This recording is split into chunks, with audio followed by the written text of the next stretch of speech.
Hello everyone and welcome back. Today I will show you how to unzip and also how to zip a file or a set of files in Windows 10. We will start by an example file. So I have a zip file here. We're going to select and you're going to see on the top compressed folder options.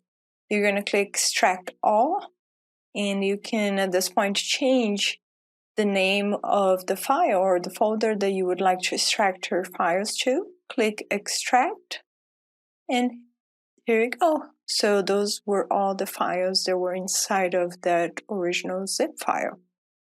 At this point, you can go back and delete the zip file. It does not impact the files that have already been extracted.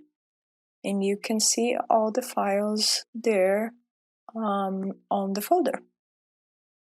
Now I'm going to show you how to zip them back. So we're going to select them all the files. You can select just a few if you need. On the top screen, you're going to go to Share Zip, and you're going to give it a name to your zip file, any name you want, and click Enter. At this point, your files are zipped, and you can see them on the zip state.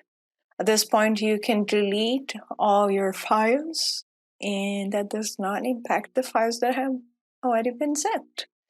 So there you have it. Thanks for watching. Make sure to subscribe for more videos and have a great day.